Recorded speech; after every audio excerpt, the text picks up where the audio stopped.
Olá pessoal, aqui é o professor André, diretamente do Laboratório de Anatomia da UFMS-CPTL, e vamos observar hoje algumas estruturas da cavidade torácica, certo? No vídeo passado eu mostrei como algumas estruturas se comportam dentro do tórax, né? Nós vimos sobre a cavidade, que é ocupada pelos pulmões, nós vimos sobre o mediastino, a extensão dessas estruturas. Um detalhe que ficou faltando comentar foi que existe um espaço entre a pleura parietal e a pleura visceral, que a gente vai chamar de recesso pleural, tá bom? E esse espaço ele é ocupado por um líquido, que a gente chama de líquido pleural, certo? O recesso, na verdade, eu vou chamar de cavidade pleural, né? Fica mais a mão, certo? Eu vou tentar mostrar hoje algumas estruturas que dá para se observar com cadáver. Bom, nem todas as estruturas a gente vai conseguir ver, bom, mas pelo menos algumas a gente consegue ter uma ideia, certo? Então vamos lá. Vamos começar aqui então mostrando sobre a pleura parietal. Tá? Lembrando que a pleura parietal é aquela que vai recobrir a grande parte da parede torácica, principalmente aquela que é ocupada pelos pulmões, tá bom? Lembrando que a pleura, ela tem essa porção aqui que a gente vai chamar de porção costal da pleura parietal, porque ela vai abraçar as costelas, né? Seria a pleura costal, tá? Como ela reveste as costelas, ela também tende a ir em direção ao mediastino, que a gente vai chamar de porção mediastinal da pleura parietal. Inclusive no mediastino tem um ponto de reflexão, bom? Onde ela faz um rebatimento. Eu não tenho a continuidade da pleura parietal na região anterior para outra pleura parietal, elas não se continuam, tá? Elas só vão ter uma continuidade na face posterior, aquela que eu comentei no vídeo passado, que é no espaço retroesofágico. Muito bem. A pleura parietal, ela também vai ter uma porção de relação com o músculo diafragma, que eu vou chamar de pleura diafragmática. Inclusive ela está aqui, eu consigo até separar ela. Ó. Eu tenho aqui o que seria esse tecido aqui, né?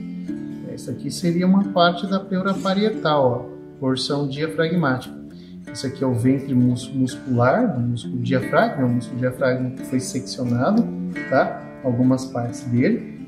Eu consigo notar que ele faz aqui o que seria o assoalho para o tórax, e vai ser o limite superior da cavidade abdominal. E com isso eu vejo, inclusive tem até um ponto de reflexão. Aqui, olha que interessante, ó, entre a pleura costal e ela vai se tornar, ó, a pleura diafragmática, que é a que vai revestir o músculo diafragma, certo? Então veja que a pleura parietal ela ocupa, ela passa até do espaço da onde eu tenho os pulmões, certo? Uma outra porção também que eu também consigo visualizar, ou que eu consigo mostrar, é a porção mais superior da pleura parietal, que é a cúpula diafragmática. Então, se eu pegar aqui, eu consigo com o dedo, ó, e colocar aqui na porção mais superior, né? Inclusive, ó, o osso, a clavícula, né? Foi parcialmente dissecada, aí eu consigo até estar empurrando algumas estruturas que estão ali, ó. Tá? Então, por cima aqui da pleura parietal, ó, olha que interessante, ó, por cima da pleura parietal eu tenho uma membrana aqui, que eu vou chamar de membrana subpleural, tá bom? Ela vai também ajudar a revestir a cúpula da pleura.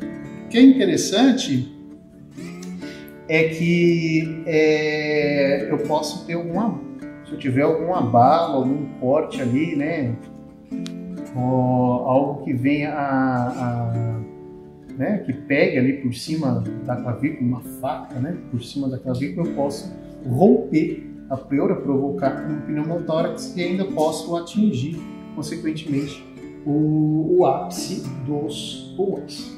Certo? Muito bem. Nós vimos sobre as partes que a pleura parietal possui. Agora nós podemos também comentar sobre os recessos que a pleura parietal ela forma. Esses recessos são espaços que a pleura parietal ela acaba formando. Um dos mais visíveis aqui é o que nós vamos comentar agora, que é nós comentamos o recesso retroesofágico no vídeo passado, e o outro agora seria o recesso costo-diafragmático. Olha que interessante. É esse recesso que é esse espaço aqui, ó. Vocês vão notar? Tem um ponto de reflexão aqui entre a pleura parietal e a pleura costo-diafragmática, e eu tenho aqui um espaço, ó, tá? Esse recesso aqui que eu vou chamar de recesso costo-diafragmático. Na verdade é entre a pleura parietal e a pleura diafragmática, né? E eu tenho aqui esse espaço, que é o recesso costo-diafragmático. Inclusive eu consigo pôr a mão, ó, tá? Ela encaixa bem aqui e eu consigo notar, eu consigo sentir até os corpos das últimas costelas, tá? Das costelas flutuantes, que é um ponto onde eu tenho, onde eu vou ter a borda de inserção do músculo diafragma, indicando ali o limite do tórax, certo? Então o tórax ele meio que vai assim, a cavidade pleural ela passa ali então ela vai em direção até a borda lateral do músculo diafragma até, né? Eu consigo ver que ele avança um pouco além dos limites dos pulmões. Isso é muito interessante, certo? Um outro recesso que também se forma seria o recesso do costo-mediastinal. Só que eu não tenho como demonstrar aqui justamente porque eu não tenho o plastrão costal inteiro. Então seria justamente esse espaço que tem entre a pleura parietal no ponto em que ela faz como se fosse uma reflexão, né? Ela vem, faz uma reflexão e forma um espaço, tá bom? Essa cavidade desse ponto de reflexão é o que eu vou chamar de costo mediastinal, certo? Muito bem. O que é mais que eu consigo visualizar? Talvez a gente possa também demonstrar que, além dessa peça, eu consigo ter outras aqui também, né? Por exemplo, eu consigo observar nessa peça aqui, e essa peça está bem interessante, ó. Ver que ela está com uma amplitude maior das suas costelas que foram aqui dissecadas, tá? Eu consigo ver que foi feita uma secção transversal aqui, que foi retirada o pescoço, tá bom? Foi feita uma secção bem já nos limites do limite médio do pescoço. Eu consigo notar que eu tenho aqui a laringe, ó, e se eu seguir aqui, ó, eu vou observar que nós temos a traqueia, né? Então eu tenho aqui laringe, descendo eu tenho a traqueia. E olha que interessante aqui atrás, né? Isso aqui é o que a gente chama de, tem aqui a laringe, eu vou ter aqui a traqueia, e atrás deles eu tenho o esôfago, ó. Eu acabei notando que o esôfago está aqui, ó, tá bom? A traqueia está aqui, laringe, e bem aqui atrás eu tenho esse espaço que é o retroesofágico, tá bom? Então aqui eu tenho pleura parietal, ó, e aqui eu tenho o recesso retroesofágico logo atrás do esôfago, certo? Nessa peça eu consigo notar também, já que ela tem pulmão, a pleura visceral, ó. Olha que interessante. A pleura visceral. E a pleura visceral ela é bem aderente à parede pulmonar. Ela acompanha toda a estrutura e forma dela. Ela se finca nos sulcos e isso dá uma característica bem interessante para ela, tá? Eu tenho um ponto na linha média, na face mediastinal dos pulmões, em que a pleura visceral ela se une com a pleura parietal, que é um ponto de reflexão, tá? Inclusive elas acabam contornando as estruturas que estão aqui na face mediastinal, né? Então tem um ponto em que a pleura visceral ela vai seguindo, ó, e ela faz essa reflexão. Então ela acaba que se torna a pleura parietal porção mediastinal, tá bom? Então ela faz esse ponto de reflexão. Então é onde a pleura parietal ela se torna a pleura visceral. Inclusive existe uma estrutura que abraça o hilo pulmonar, né? Que forma esse limite. Aí eu vou pegar aqui a peça para a gente demonstrar um pouquinho melhor, um ligamento que é chamado de ligamento pulmonar, tá bom? E aí eu peço que vocês possam dar uma olhadinha aqui. Eu vou pôr essa peça aqui para ficar um pouco mais confortável, ó.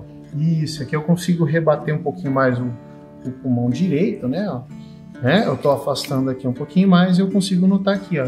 Isso aqui, ó, é o ponto de fusão entre as pleuras, ó. Entre pleura visceral e um pedaço da pleura parietal aqui, ó. E aqui eu noto que essa estrutura ela vai meio que descendo aqui, ela forma um ligamento, ó, que é chamado de ligamento pulmonar. Bom, ela abraça as estruturas do hilo, faz um contorno das estruturas do hilo e ele forma essa projeção anatômica, né, essa estrutura anatômica, certo? Vai ter uma função fisiológica também que tem a ver com o aumento da pressão sobre as veias pulmonares, se não me engano, quando você precisa de uma maior oxigenação em um estado de exercício. Certo? Bom, pessoal, eu acho que era isso que eu tinha para comentar com vocês a respeito sobre a pleura, tá? Tanto no vídeo anterior quanto nesse, eu acho que o que deu para demonstrar algumas estruturas, tá? Eu espero que vocês possam ter entendido e até o próximo vídeo. Muito obrigado.